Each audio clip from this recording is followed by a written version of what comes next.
falar hoje sobre Jabez.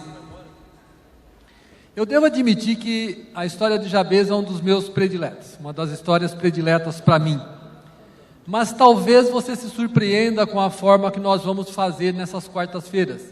E eu queria que você ficasse muito perto de mim nesse estudo, mas muito perto. Fica olhando para mim, porque eu vou ficar olhando para você. Porque mais do que eu vou falar, nós temos que imaginar. A história que hoje, o desafio aqui é, nós temos que caminhar no nosso imaginário para nós vivermos a situação de Jabez. Jabez é para mim uma das histórias mais atuais que existe, principalmente nos dias de hoje. No dia de hoje, a semana passada, falei numa palestra continuo falando a respeito das questões emocionais, e o Brasil está agora definitivamente classificado pela Organização Mundial de Saúde como o país mais ansioso do mundo. Nós estamos liderando, nós somos bons nisso, então nós somos ansiosos. E que tem aí um paradoxo, porque em tese nós somos também o país mais alegre que existe. A gente tem carnaval, a gente tem um monte de coisa. Então, como é que a gente entende? Desculpa. Como a gente entende essa ansiedade num país tão alegre? E hoje o nosso estudo fala um pouco disso. O nosso estudo fala um pouco de situações potenciais de problema. Mas eu não quero me delongar com isso, porque eu quero ir ao ponto, vocês vão ficar comigo aqui, tá bom? Vamos ler então. Primeiro slide, meu amigo Oswaldinho, é o meu. O nosso texto está em 1 Crônicas, capítulo 4, e nós vamos ler do versículo 7 ao versículo 11. Vamos ler? Esses foram os filhos. Eu faço questão que vocês leiam. Por favor, leiam, só para vocês começarem a entrar no estudo no clima. Esses foram os filhos de Elá: Zerete, Zoar, Etinã e Cós, que gerou a Anube, Zobeba, e os filhos de Ayarel, filhos de Arum. Jabez foi o homem mais respeitado da sua família. Sua mãe lhe deu o nome de Jabez, dizendo: com muitas dores o dei à luz. Jabez orou ao Senhor, Deus de Israel, ao Deus de Israel: abençoa-me e aumenta as minha terra, que a tua mão seja comigo, guardando-me de males e livrando-me de dores. E Deus atendeu o seu pedido. Aí Quelube, irmão de Suá, gerou. O que eu quero que você perceba aqui? Eu quero que você perceba que o livro de Crônicas é um livro de genealogia. Estamos falando que o fulano gerou. De repente entra um rapaz lá chamado Jabez. E de repente o Jabez vai embora também. Do jeito que ele entra, ele sai. Ele tem 2 versículos. É uma das figuras mais emblemáticas que nós temos, mas nada a respeito dele de significante é dito. Nada a respeito dele de significante é dito. Relata-se uma oração que ele fez, uma oração de meia dúzia de linha, com 4 pedidos, que talvez todos nós já tenhamos feito um dia. O que ele pediu? Abençoa-me e aumenta as minhas terras. Interessante ele, né? Eu gostei dele. Que a tua mão esteja comigo, guardando-me de males e livrando-me de dores. E Deus atendeu o seu pedido. Agora, essa oração, a gente já viu oração mais bonita do que essa, não já viu? Assim, umas orações assim mais substanciosas, né? E a dele foi essa. E do jeito que começa, acaba, porque diz assim: e Deus atendeu o seu pedido. Então a questão de Jabez não está no que nós estamos vendo, mas no que está por trás de Jabez. E é aqui que eu quero que você fique, porque o que está por trás é que é interessante. Vamos para o próximo. O livro de Crônicas, onde que está esse contexto? Eu quero que vocês entendam. O contexto está no livro de Crônicas, que foi escrito no ano 450 e 430, quando o povo tinha voltado do cativeiro babilônico. Aí se escreveu esse texto que era retroativo à época do outro cativeiro. Não vamos focar muito nisso. E nós vamos falar disso aqui. As considerações gerais, contexto e texto, a oração de Jabez nos dias atuais, a realidade, isso aqui é importante. A realidade da vida e seus reflexos comportamentais, a escolha que fez a diferença, a paternidade de Jabez, Jabez e a identidade, Jabez e propósitos, um homem ousado, e característica de um ambiente de milagres. É disso que nós vamos falar. Ou seja, dessa oração de dois versículos de Jabez, nós vamos tirar essas lições, porque o que nós vamos analisar é o contexto de Jabez e não apenas o que ele disse. E o contexto que eles viviam, e é importante, era um período muito complicado da história de Israel. Israel estava se posicionando numa terra prometida, é importante isso daqui, é importante. E ali viviam os cananeus. Os cananeus eram um povo muito mau, muito idólatra. Os cananeus eles gostavam muito de feitiçaria. Então vocês já devem ter estudado aqui com o irmão Noel, com esse pessoal bom aqui. Quem eram os cananeus? Eles não eram um pessoal muito interessante de se conviver. E agora o povo de Israel está se colocando naquela terra. Parênteses. Começa aqui a gente pensar o seguinte: Deus nos dá uma terra, mas a gente precisa fazer o que com ela? Conquistar. Muitas das vezes nós lemos muito rápido os textos bíblicos e nós achamos que os milagres eram parecidos com o maná, que caía e as pessoas pegavam. Não, não era. Não era. Tanto não era que quando os espias foram ver a terra, eles olharam a terra e falaram assim: tem uns caras grandes pra caramba lá, não dá para ir lá pegar. Aí 2 falaram assim: não, eles são grandes, mas nós temos Deus, então nós vamos lá. O que eu quero dizer é que a vida não é feita dessa facilidade aparente que por vezes nós entendemos que a Bíblia relata. A Bíblia faz um relato e muitas das vezes nós entendemos que é muito fácil. Não é. E nessa época a situação era extremamente complicada. E Jabez conta, a partir da história, ele deveria ser um dos líderes. Mas nós vamos discutir como foi que ele chegou a ser líder. E essa é a parte mais importante. Importante também, Deus havia prometido vitória sobre os inimigos. Deus já tinha prometido que eles conquistariam a terra. Isso é importante, está tudo na cabeça de Jabez, tá? E Jabez, quando ele foi orar, a primeira coisa, ele sabia com quem falar. Ele ia falar com Deus. Também ele sabia que os cananeus estavam lá e o que isso significava. Ele sabia das suas próprias limitações, mas também sabia do seu direito. E ele colocou a sua confiança em Deus. Esse é o contexto desse texto a partir da minha perspectiva. Tá bom? A oração de Jabez como algo místico. Desde que saiu esse livro, parece que a oração de Jabez é um mantra que se você repetir vai dar certo. Repita, repita, repita, que vai dar certo. Pode até dar certo, eu não vou nem discutir se deu certo com algum de vocês, mas essa não é a ideia. Não é que nós façamos da oração de Jabez uma reza, mas que nós entendamos o que estava por trás da oração de Jabez e como foi que ele conseguiu, com palavras tão meigas e tão simples, uma resposta tão rápida e tão grande, porque Deus atendeu o seu pedido na íntegra. Ele fez 3, 4 pedidos e Deus falou: demorou, toma aqui, pode ir embora.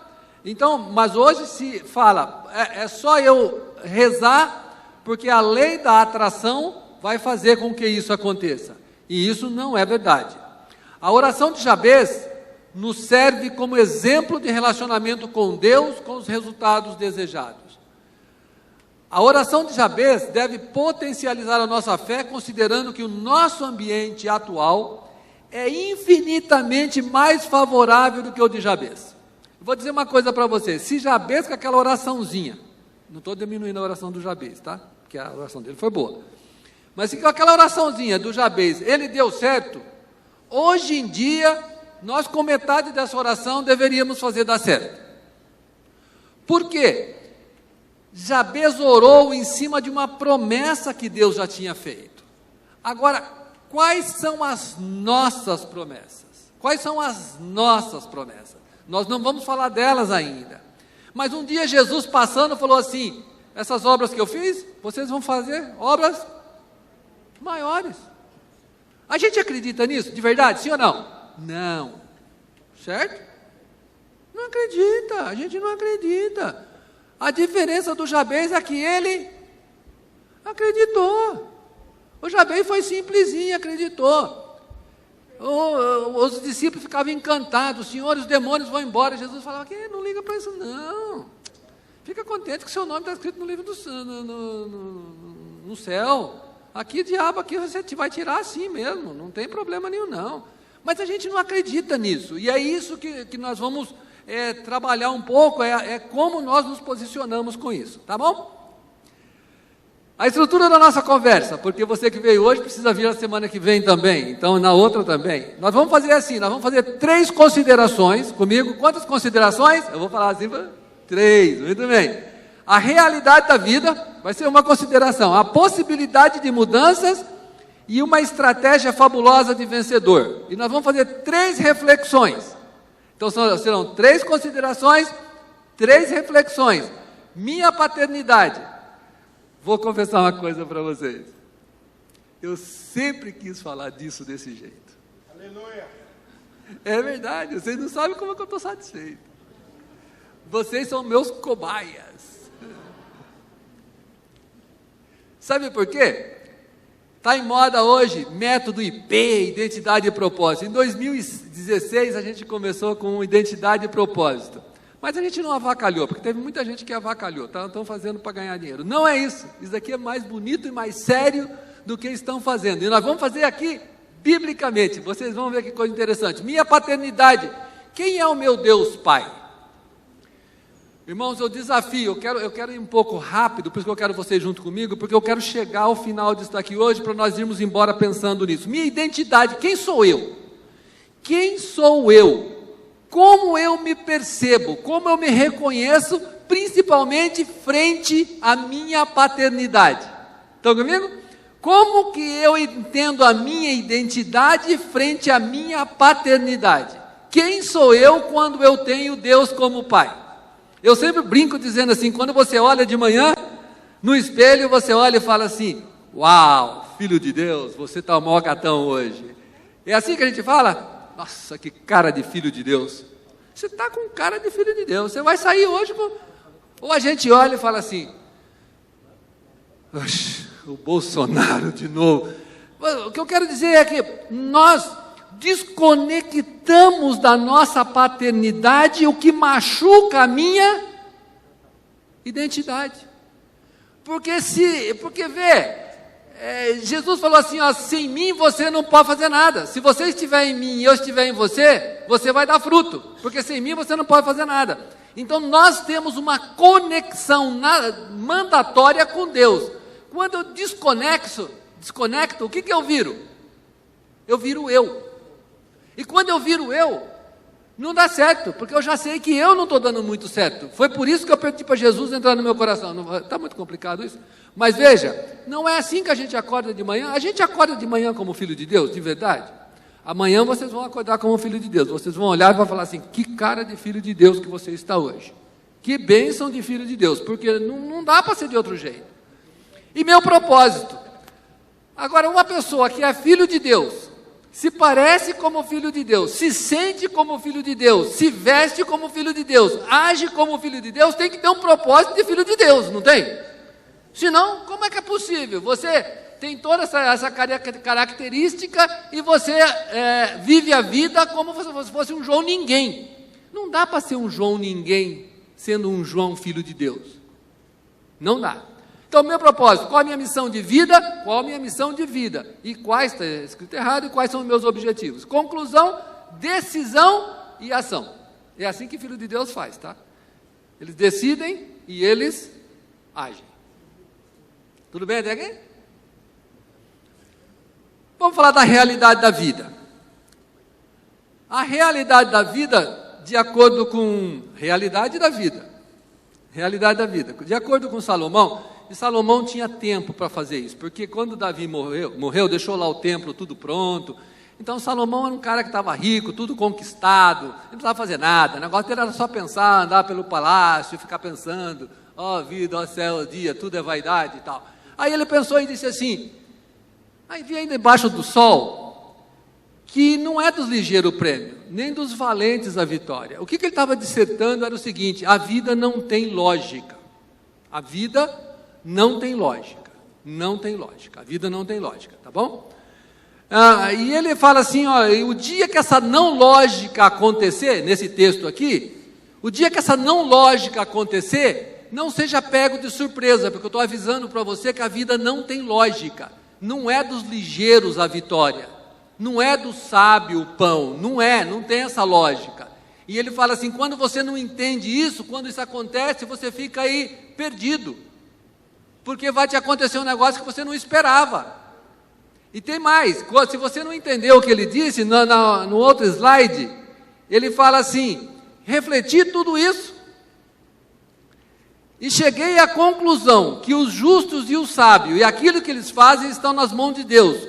O que os espera, se o amor ou o ódio, ninguém sabe. Todos partilham de um destino comum, o justo e o ímpio, o bom e o mal, o puro e o impuro, o que oferece sacrifício e o que não oferece. O que acontece com o homem bom, acontece com o homem pecador. O que acontece com quem faz juramento, acontece com quem teme fazê-los. Por que essa coisa é importante? Porque muitas das vezes nós achamos que nós estamos isentos das coisas que acontecem no dia a dia, e nós não estamos. É por isso que talvez Jesus tenha dito, no mundo vocês terão o quê? Aflições, mas tende bom ânimo. Então a vida pode ir muito bem, Paulo recomenda dizendo assim, aquele que está em pé, olhe, não caia. Então a vida traz surpresas desagradáveis. Mas por que eu estou contando essa história? Eu estou contando essa história aqui para a gente ficar preparado para o seguinte, se isso acontecer com a gente, aprenda com Jabez. Aprenda com Jabez. E é aqui que Jabez vai começar a nos ensinar. Quando a vida não nos dá o retorno que nós gostaríamos ou que nós esperávamos que ela tivesse. A realidade da vida para Jabez. Vamos para o próximo. Muito bom. O significado do nome. Deixa eu contar uma história para vocês. Se vocês perguntarem o que Osmar quer dizer, ninguém pode dizer que é um erro de português, por favor, porque isso daí já me falaram, tá? Porque tinha que ser Osmares ou Omar, né?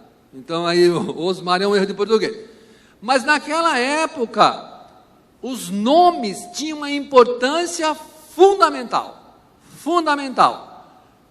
E dava-se o nome pela expectativa. Mais um, Oswaldinho. Aí nós temos lá, Davi, predileto, Pedro, Rocha. Tá certo que a tradução não é bem essa, né? Porque falar isso aqui com o Noel Oswaldinho aqui é uma agressão. Porque quando Jesus falou para Pedro, ele falou assim, tu és Petrus, não é Petra. Quer dizer, você é um pedaço de rocha. Mas tudo bem, mas vamos chamar aqui, vamos dizer que está certo. Pedro é rocha, Daniel, Deus é o meu juiz. Olha que coisa linda. Aí as pessoas falavam Daniel, ele falava assim, Deus é meu juiz. Ele ficava feliz. E segundo esse estudioso, ele dizia que entre os povos daquela época era comum isso, tanto para lembrar, tanto que quando Ana soube que viria Samuel, ela chamou Samuel de Samuel, porque ela disse assim, por esse menino eu orei. Então a significância do evento, quando Jacó se encontra com Deus, Deus troca o nome de Jacó para que ele não carregasse mais aquela pecha daquele nome, que significava o quê? Jacó significava... O que Jacó significava, meus irmãos? Ajuda aqui, enganador. Era um enganador, então agora você não é mais enganador. Você teve um encontro comigo, agora você não é mais enganador. Você vai se chamar agora Israel. Muito bem. Com tudo isso, diz assim, quando o nome era otimista, a pessoa tinha uma boa autoestima, vislumbrava futuros melhores, encarava os desafios com mais coragem e determinação. Um nome negativista, em muitos casos, era como uma maldição, e por toda a vida carregava esse peso. Aí veio a realidade da vida para o nome Jabez. Jabez queria dizer o que causa sofrimentos. Não é sofrimento, é o que causa sofrimentos. Então quando a mãe dele chamava ele, falava assim, o que causa sofrimento? Vem aqui, preciso falar com você. Você aí que causa sofrimento, pega uma coisa para mim. Você imagine essa criança crescendo com essa pecha. E por trás desse nome, tinha a história que deu a origem ao nome, que a gente não sabe direito o que era, mas tinha toda uma história. Uma das linhas de pensamento é que a mãe dele tenha sofrido muito no parto.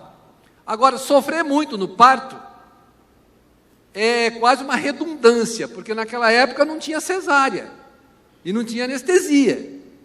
Então, aquilo que Deus falou, com dores você vai dar à luz, era verdade. Elas davam a luz com dores. Agora, se foi um problema no parto, esse parto foi extremamente complicado. E tem uma linha que defende que a mãe dele não tinha boas memórias daquele parto. Que provavelmente ela tinha tido outros, mas o dele deve ter doído mais. Estão comigo? Estão comigo? Muito bem. Mas não é só isso. A palavra que designa essa dor quer dizer no seu original sofrimento mental e emocional. Então o Jabez não era um que causa sofrimento qualquer. Ele causava sofrimento que doía e que machucava a alma. Então o Jabez, quando nasceu, o rapaz veio realmente para marcar a vida daquela mãe. Juntando-se ao fato de que o pai de Jabez, eu não sei, eu estou complicando muito a história do Jabez ou não? Não, né? Está tudo tranquilo até agora. Juntando-se o fato de que o Jabez, o pai do Jabez, não aparece, considera-se, vamos para o próximo, nós consideramos que os fatos podem ser a morte do marido, que pode ter acontecido mais ou menos naquela época. Fiquem comigo aqui que eu vou fazer uma pergunta no final, hein? A pressão da vida após Egito e a peregrinação do deserto, a opressão dos cananeus, a falta de esperança para o futuro. Lembre-se que eles estavam numa terra ocupada, eles estavam tentando tirar o pessoal de lá, mas a vida lá não estava muito fácil. Ou alguma deficiência no neném, no Jabezinho. Ou, o que vocês acharam disso aqui? Tá bom? Lembra-se da realidade da vida? Às vezes as vidas têm dessas coisas. E pode acontecer conosco. Às vezes a vida tem dessas coisas. Aí eu coloquei uma outra alternativa aqui. Todas as alternativas. Em qual vocês votam? Em qual vocês votam? De verdade. Para aquela mulher ter dado o nome de você é um Jabez. Não você é o Onivaldo. Não, mas é sério, é importante isso daqui. Em qual vocês votam? De verdade. Se vocês forem ali dar um chute ali, qual que você... Quem era o pai do Jabez? Alguém sabe quem era o pai do Jabez? Você está lendo um livro de genealogia e você não acha o nome do pai do Jabez. Qual é a conclusão mais lógica que eu me dou o direito de tirar? Qual é? Que ele não tinha pai. Agora, vem um rapaz com dores de parto, sem pai. A mãe morando numa terra ocupada. Que terra? Eles tinham terra? Sim ou não? Não. Porque qual foi uma das petições de Jabez? Qual foi? Que ele aumente a minha posse. Significa que eles não tinham terra. Então, quando a gente olha naquilo ali, a gente olha e fala assim, realmente a situação desse pessoal aqui era uma situação muito complicada, extremamente complicada. Tá? Como que era esse ambiente familiar? Fiquem comigo aqui. Como que era esse ambiente familiar? Parecia com essa foto? Ah, a família do Jabez, coisa mais linda a família do Jabez. Todo dia de manhã, na hora do café da manhã, era aquela alegria. Ou parecia com essa outra foto? A criação do Jabez, ele trazia a carga daquele momento. Mais uma. Como isso poderia afetar esse menino? O estado psicológico da mãe, que tinha reflexo no Jabez. E aqui eu quero considerar uma coisa com vocês, para todos nós. Oswaldinho, pode colocar o texto embaixo também, obrigado. Nós sabemos que as crianças têm o seu desenvolvimento na sua maior complexidade até os 12 anos. Até os 12 anos. E a influência dos pais, não vamos discorrer aqui, porque com o meu amigo Oswaldinho, psicólogo lá no fundo, eu me constranjo. Mas a influência dos pais nesse crescimento dessa criança é fundamental para dizer qual vai ser o tipo de criança. Aliás, meus irmãos, vou dizer isso aqui para vocês, que é um assunto que está ocupando muito o meu tempo nas últimas semanas e meses, inclusive, é a respeito da influência, é isso que nós vamos falar hoje, por isso que eu gostei de falar aqui, a influência da paternidade nos adultos. Nós somos resultados daquilo que aconteceu conosco, e muitas das vezes nós estamos com 60 anos, eu vou fazer 62, e nós descobrimos reflexos da nossa infância aos 62 anos. Você fala, isso aqui ainda eu trago da minha infância. Agora imagine esse menino sendo criado por uma mãe problemática como essa, sem um pai, num lugar absolutamente sem esperança, dominado por um bando de feiticeiros, pelos cananeus que queriam matar todo mundo e que adoravam outros ídolos, e esse menino crescendo ali, e nós temos a suspeita que ele poderia ter algum tipo de deficiência também. Eu não acredito, mas tem gente que defende isso. Quando nós olhamos, vamos para o próximo, mais um. Quando nós olhamos, nós falamos que as influências geracionais e as experiências que as crianças têm nessa faixa de idade é o que constrói a personalidade. Nós que estamos sentados aqui, somos resultados desse período de desenvolvimento. E isso faz com que, fiquem comigo, nós já vamos passar para o Jabez de novo, daqui é só o preâmbulo. Isso faz com que nós definimos como nós enxergamos a nós mesmos, é aquela experiência, diz quem nós somos. Qual é a minha percepção e interpretação do mundo ao meu redor? É isso que diz se eu gosto da vida, do mundo ou não. E como eu reajo aos eventos. Hoje nós estamos vendo uma onda quase que virou moda as crianças se matarem.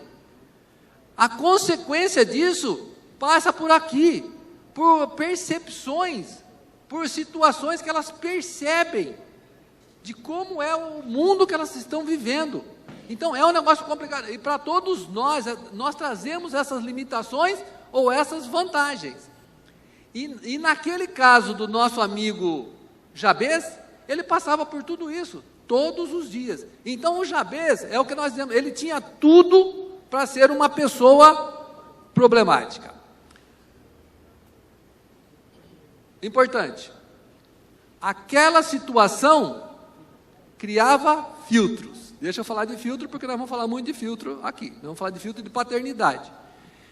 Ou seja, o que ele acreditava era um filtro da forma como ele via a vida.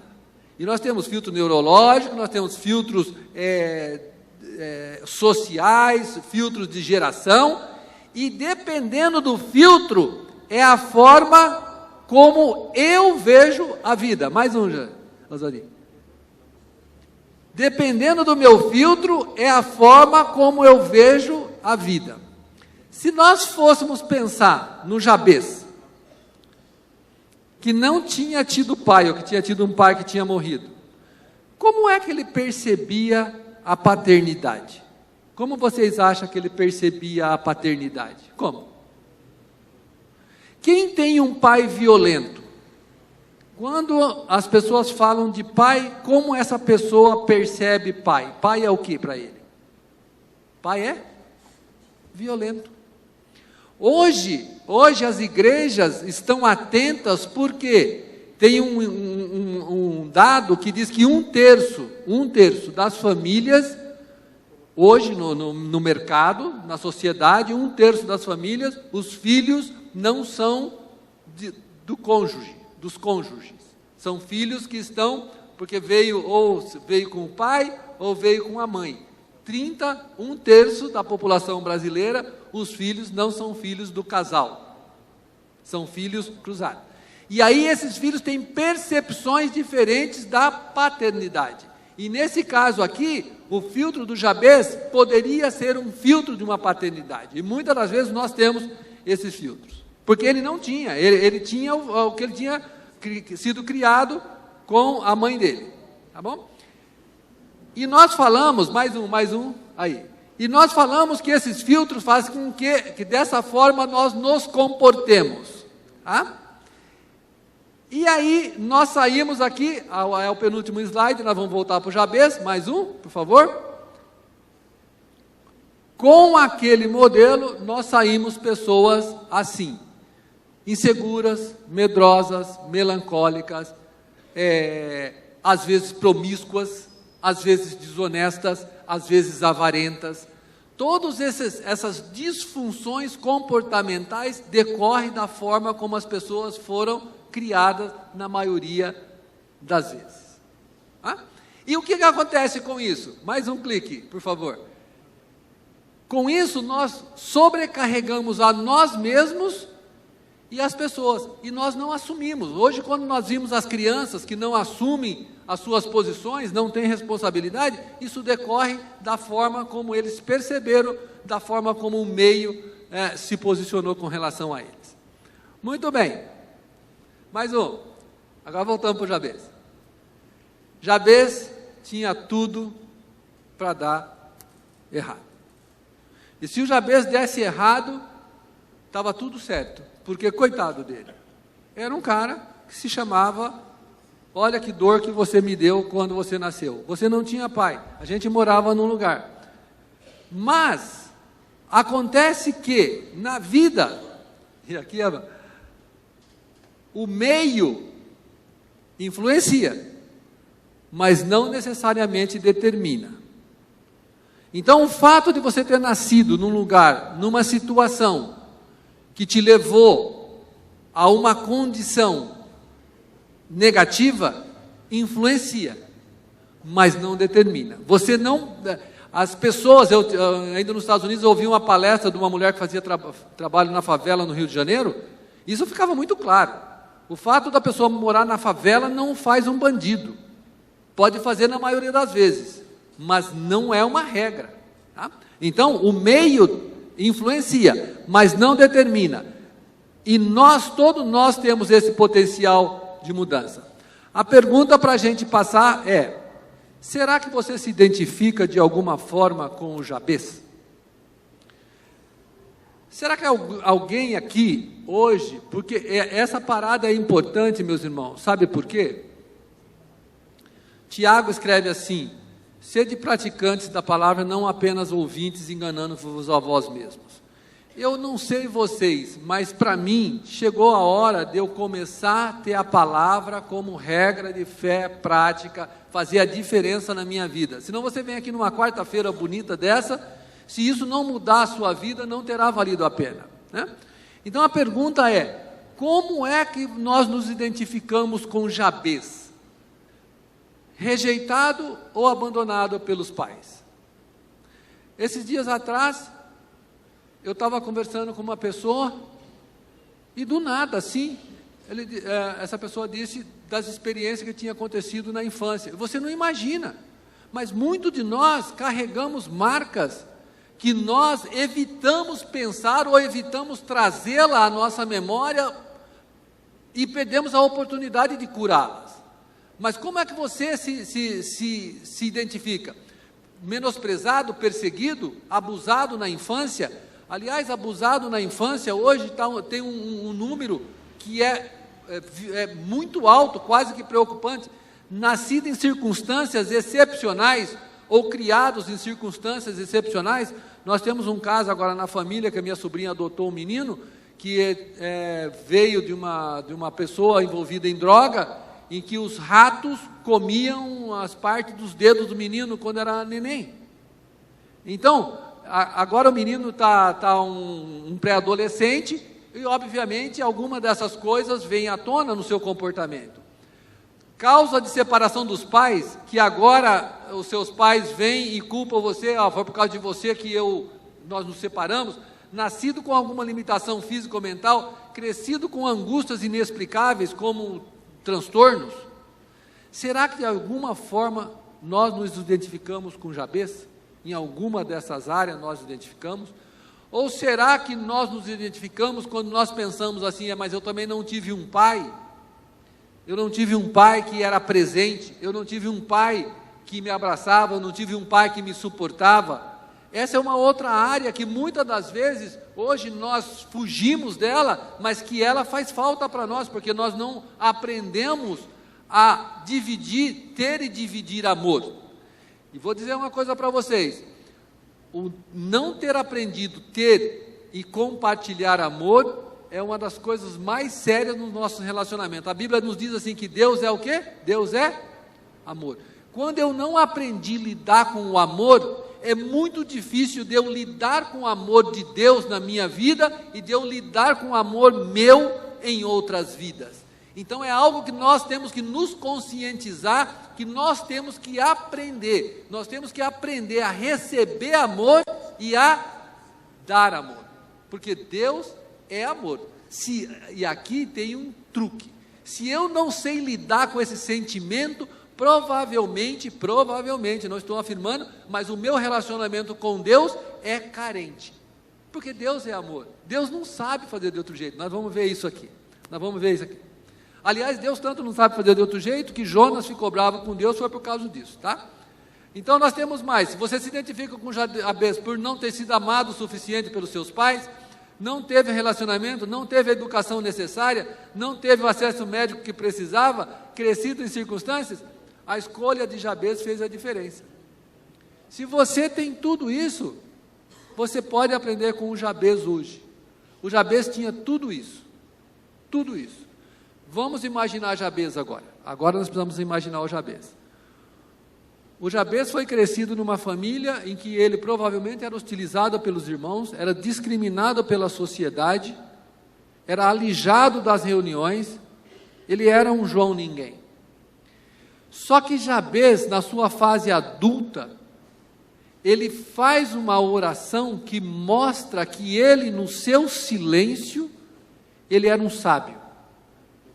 Porque ele fez o que muita gente não fez. Ele sabia das opções, e quando ele orou, mais um, por favor, mais um. Quando ele orou, Jabez disse assim: ah, Senhor. Tem uma outra tradução que diz: ó Senhor. Não, Senhor não, ó Deus. Isso aqui é importante.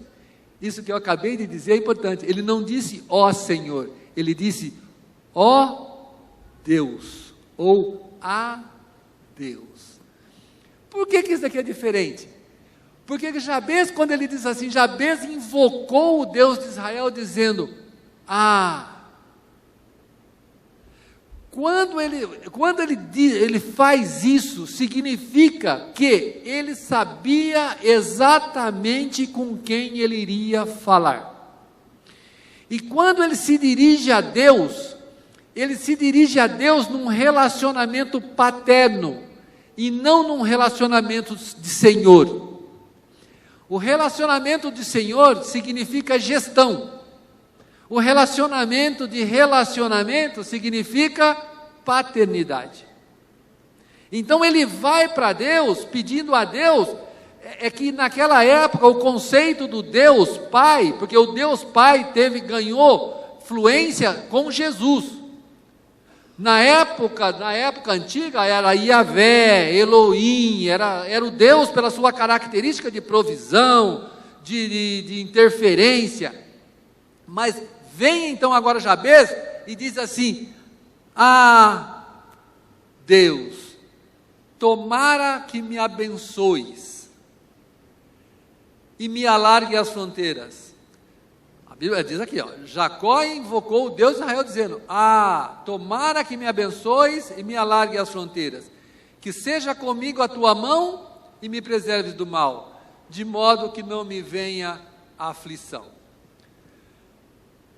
Pontos a ser destacado, ele sabia com quem ele ia falar, e ele sabia exatamente o que ele ia pedir. E Jabez não era um sujeito altruísta, porque ele pediu a Deus as coisas como, por exemplo, me abençoe materialmente, me dê uma referência, resgate a minha história, resgate a minha descendência, tudo numa tacada só. Quando ele pediu assim, alargue a minha fronteira, ele diz assim, eu quero ter posse. Naquela época, a posse não era para ter status, ter uma fazenda. Não, a posse era o lugar que você poderia fazer prosperar a sua geração, a sua descendência, porque as descendências, elas habitavam nas propriedades. Então, Jabez era uma pessoa que, se continuasse daquele jeito, ele não teria descendência, ele não tinha propriedade para ter descendência. A descendência de Jabez morreria ali. E ele disse, não, eu quero que o senhor alargue as minhas propriedades, porque eu quero ter uma família, eu quero fazer isso daqui acontecer. Agora, que família que Jabez queria? Veja a desconexão na independência de Jabez. A despeito de ter tido uma experiência super negativa com a vida, ele dizia assim, eu quero ter uma família, eu vou começar de novo. Agora, falem para mim, esse não era um cara bem resolvido? Não, era ou não era? Porque se vocês, hoje a gente senta para conversar com as pessoas, e não raro, a gente escuta um corolário de lamúrias. Ó vida, ó céus, ó dia, não é?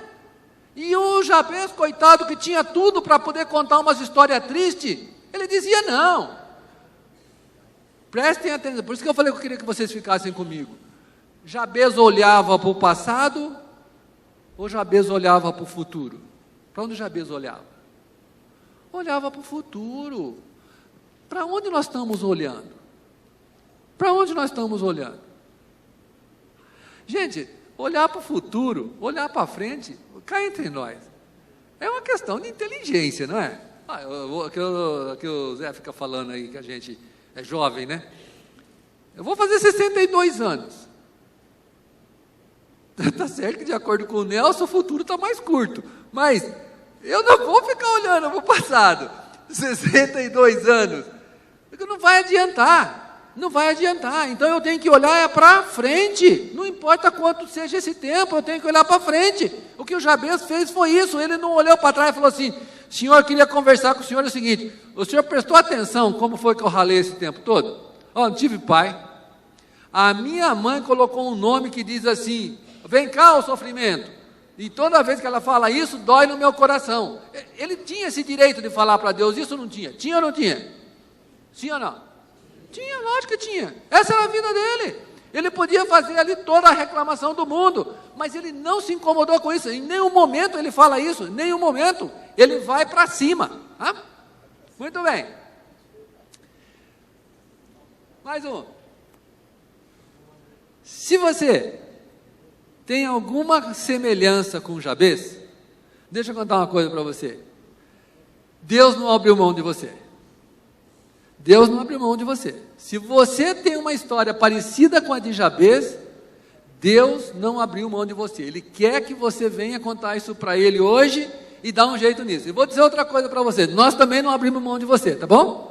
Então, se você precisar de ajuda de um ombro para falar assim, vem aqui, vamos orar junto, porque eu preciso alargar minhas fronteiras, eu preciso fazer acontecer, chega dessa lamúria, eu já estou cansado de ser esse que causa dores, eu quero mudar a minha história, Deus está te esperando hoje, e nós também. Então, no final, depois se você quiser orar, vem orar, porque o dia de você mudar é hoje. Hoje é o dia da gente mudar isso aqui. A escolha de Jabez que fez a diferença. Jabez invocou o Deus de Israel, o próximo, por favor, dizendo, ó Senhor, ele buscava por relacionamento, tomara que me abençoes e me alargue as fronteiras, ele buscava por provisão, que seja comigo a tua mão e me preserves do mal, ele buscava por proteção, de modo que não me venha a aflição, me sobrevenha a aflição, ele buscava conforto e segurança. O Jabez podia não ter pai, se é que não tinha, ele podia ser o que causa sofrimento, mas ele esqueceu o nome dele e ele ficou espertinho. Não ficou espertinho esse menino? Eu gosto dele, porque ele ia na mosca, com ele não tinha esse negócio de ficar com conversa fiada. Agora veja, meus irmãos, aqui é um parênteses aqui, que só para a gente fazer uma reflexão, o mundo espiritual é um mundo jurídico, Deus é um Deus executivo, Deus é, vinde e arrazoemos, diz o Senhor. Não é isso que a Bíblia diz? Vinde e arrazoemos, vamos conversar aqui. O que nós vamos falar? Então, o que Jabez fez foi isso. Ele aproveitou as brechas que ele encontrou, foi para Deus e falou: Senhor, olha, 1, 2, 3, 4, o que o senhor acha? Deus falou: fechou, então tá bom, então me dá, e Deus deu. Agora, será que nós não estamos com muita dificuldade de relacionamento? Porque a pouco nós vamos descobrir. Jabez teve a coragem de mudar a sua história, coragem de mudar. O início da transformação dele, ele reconheceu Deus como único, aceitou o convite dele, tê-lo como centro da sua vida, estabeleceu um relacionamento de intimidade com Deus. Intimidade com Deus, relacionamento de intimidade. Para mim, hoje, o que nos falta para nós é um relacionamento de intimidade com Deus. Para mim, o que eu perdi e que estou buscando resgatar é um sentimento de intimidade com Deus. Sabe por quê? Eu acho que nós estamos complicando muito isso. Nós estamos falando muito e dizendo pouco. E Deus está querendo ouvir a nossa alma. Jesus um dia disse assim: os verdadeiros adoradores adorarão o Pai como? Em espírito e em verdade. Acho que nós estamos complicando muito. A gente tem que agora tirar um pouco vamos dizer, da oratória e passar para o coração, de dizer: Senhor, olha aqui meu coração, olha aqui dentro, ó, como que a gente resolve isso? E mais, a experiência que eu estou exercitando com Deus é uma experiência de ouvir Deus, de falar para Deus e ouvir Deus, porque diz o texto que depois que Jabez orou, está na hora de ir embora, Deus ouviu a sua oração, foi isso, ele esperou para ouvir, mais 5 minutinhos nós vamos embora, como atitude autêntica, rapidinho aqui, vamos fazer a primeira reflexão, minha paternidade, quem é Deus Pai? Então, vocês estão comigo, não estão? Está todo mundo comigo, né? É ótimo. Jabez foi a Deus Pai, e falou: Deus, alargue minha fronteira. E eu disse assim para vocês: a nossa situação hoje é muito melhor do que a de Jabez, muito melhor. E eu quero passar rapidamente assim, 5 minutinhos, talvez um pouquinho mais, 6, um pouquinho mais talvez. A paternidade, passa aí para mim, por favor. Isso aí. Eu coloco aqui que a questão paternidade é a área principal do diabo. Vocês não vão me ouvir falar tanto de diabo, mas essa aqui eu tenho que dizer. Porque se ele conseguir desviar a minha atenção e a sua da paternidade, da filiação, ele está feito. Me lembro sempre daquele encontro do diabo com Jesus no deserto, que ele disse assim: se você é filho de Deus, faça tal coisa. O que ele estava em discussão ali? Em discussão estava o questionamento da filiação. A coisa mais importante para acabar com a sua moral diante de Deus é tirar, fiquem comigo nisso, meus irmãos, se eu conseguir comunicar isso, eu vou embora feliz. Se você perder o sentimento e a visão da sua filiação, você perdeu tudo. E tudo que Deus não quer que você perca. Sabe por quê? A Bíblia nos diz que Deus deu Jesus, inclusive quando eu comecei a ouvir isso daí dos americanos, todo americano até hoje eles gostam de João 3,16, porque Deus amou o mundo de tal maneira que deu seu Filho unigênito. Mas pegue esse versículo, que é um versículo jargão. Deus amou o mundo de tal maneira que deu o seu Filho unigênito para que todo aquele que nele crê não pereça, mas tenha vida eterna. Deus deu o melhor dele para poder me qualificar como filho. E se eu me esquecer disso, quem ganhou foi o inimigo, e quem perdeu fomos nós. Sabe por quê? Aí nós ficamos sozinhos. Aí nós ficamos com essas caras que nós acordamos todo dia de manhã, com cara não de filho de Deus. Não sei filho de quê. Mas de Deus não é, porque não é possível filho de Deus com a cara daquela. Mas é porque nós estamos nos esquecendo do benefício da nossa filiação. Então, para mim, sempre a área principal do diabo é essa. E ele vai construir, eu vou ter que ir mais rápido, mas ele vai construir mentiras em torno dessa. Vai falar assim, que nada, aquilo lá que você escutou lá hoje, não é bem assim que funciona, não. Você acha mesmo que se você fosse filho de Deus, tivesse todos esses direitos que você tem, você estava desse jeito que você está?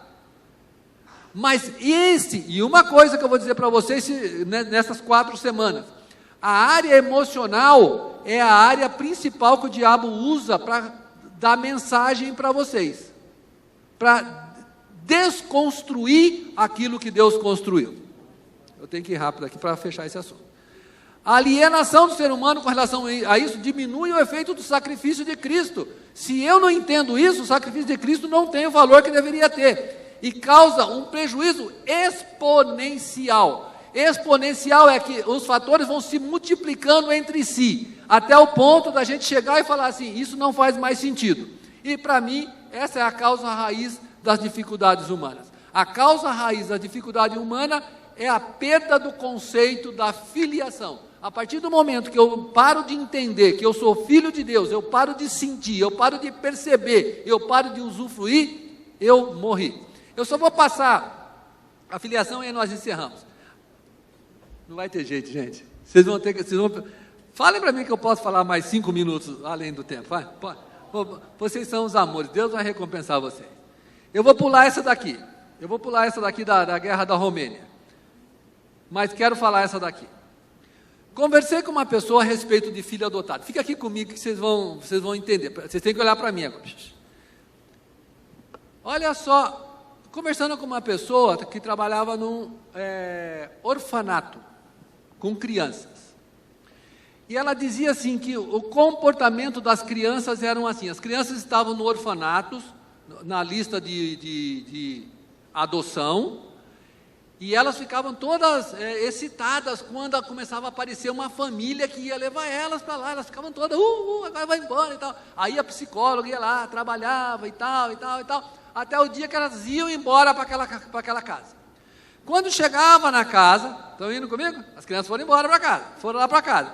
Chega lá, os novos pais compram um brinquedo, as crianças dizem, nossa, isso daqui é muito legal. Aí a psicóloga vai lá, e aí como está se sentindo? Estou me sentindo muito bem, aqui está muito bom. Diz que depois de 1 ano, muitas delas fazem o quê? Fazem o quê? O que vocês acham que depois de 1 ano, muitas dessas crianças fazem? Quero conhecer o pai. Muitas delas vão embora. Volta para o orfanato. Vocês sabiam disso? Depois fica esse inferno querendo conhecer o pai. Mas não é. Essa daí é a questão da paternidade. Por que eu quis contar essa história para vocês hoje? Porque esses somos nós. Esses somos nós. Nós estamos num orfanato, nós não somos ninguém. Pensa nisso. Aí Deus fala assim, olha, eu vim para o que era meu, mas os meus não me aceitaram, mas se você aceitar, eu vou te fazer filho meu. Aí você fala, uau, agora eu sou filho de Deus. Aí você fica filho de Deus, mas legal assim, uns 6 meses. Depois você, olha o que eu falei das portas emocionais. Aí começa a falar assim, mas não é bem assim. Você está vendo que a vida continua tudo do mesmo jeito? Aconteceu o quê? Aconteceu nada aí. Aí você começa, daí a pouco você está murchinho. Você virou agora, a hora que você se descobre, e eu vou fazer um desafio para você ir pensando hoje. Onde que você está hoje? Você está na casa do pai ou você está de volta no orfanato? Onde você está? Você entende a analogia? Como é que eu estou me sentindo? Como é que eu me sinto hoje? Irmãos, a nossa pobreza de qualidade espiritual decorre do fato da nossa displicência mental. A gente deixa o diabo dizer que não é assim. Não é assim, é diferente. É diferente, eu sou filho de Deus. E Deus, olha que dó, olha que dó. Um dos exemplos mais bonitos que Deus nos deu na parábola, Jesus deu em Lucas capítulo 15, foi a parábola do filho pródigo. Você foi embora e Deus está encostado na cerca. Você consegue ter essa visão? Esperando por você, com o chinelinho pronto, a capa pronta, o anel pronto, querendo te dar tudo de volta, e você se matando e reclamando, onde já se viu, e Deus dizendo, eu só estou esperando que você volta, é só isso que eu estou esperando, Porque o sacrifício que foi feito, e essa é a inteligência de Jabez. Jabez não estava nem aí com o sentimento que ele tinha tido. Ele falou assim: eu vou clamar ao Deus. Mais um, por favor. Mais um, que agora, aqui. A minha experiência, eu falei que ia falar de filtro. A minha experiência de paternidade cria aquele filtro com relação a Deus. Quando eu vejo Deus, que Deus que eu vejo? Que Deus Pai que eu vejo? Que Deus Pai que eu vejo? Qual que é? Um Deus Pai pintado por quem? Por mim. Na minha lente. E o que eu quero resgatar nesse estudo aqui é o Deus Pai que deu Jesus por mim e por você. E eu preciso me reconciliar com Ele. E Ele está querendo que nós façamos isso para mudar a nossa vida. Tirar essa cara sisuda que nós estamos e dar uma cara alegre para a gente. Fazer acontecer. Detonar. Ir para cima. Demorou. Arrumei os três aqui. Alargar as fronteiras. Demorou. Meus irmãos, esse negócio é sério. Ou então vamos parar de brincar de crente. Já vou embora. Agora vamos embora. Eu só preciso parar num lugar que eu me lembro depois. Não vai dar. Nós vamos continuar a semana que vem. Mas eu quero que na semana que vem você pense assim: veio para o que eram os seus, mas os seus não receberam. Mas quem recebeu, deu-lhes o poder, deu-lhes o direito de se tornarem filhos de Deus. Gálatas diz assim: pois todos vós sois filhos de Deus mediante a fé em Cristo. Romanos 8,16 diz assim: o próprio Espírito testifica com o nosso espírito. Meus irmãos, esse texto é tremendo, porque quando o meu espírito testifica com o espírito que eu sou filho de Deus, o que acontece com a minha alma? Me ajudem. O que acontece com a minha alma? A minha alma fica absolutamente em paz. Porque o salmista dizia assim: assim como a corça anseia pelas águas, assim a minha alma tem o quê? Tem sede de ti. Então, quando a gente se encontra, a minha alma, meu espírito se encontra, eu fico em paz. Eu estou numa boa. Se a minha alma, quando a minha alma está inquieta, o salmista dizia: por que te abates, ó minha alma? É porque ela está com carência de Deus. Se está com carência de Deus, é porque eu estou longe.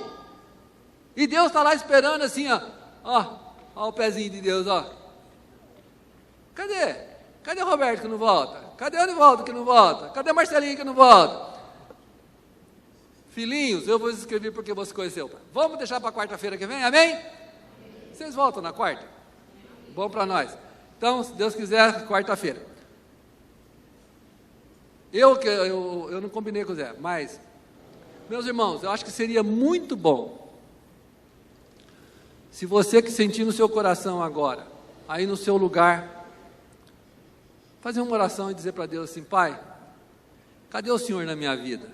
Pergunta para Deus agora: onde o Senhor está na minha vida? Estou sentindo falta do Senhor. E veja o que Ele vai falar no seu coração. Mas fica aí um minutinho, fica aí. E Ele vai falar no seu coração. Pergunta para Ele, onde que Ele está? Porque Ele vai dizer para você onde Ele está. Tá bom? Que Deus os abençoe. E na próxima quarta-feira nós voltamos, se Deus quiser. Amém? Amém.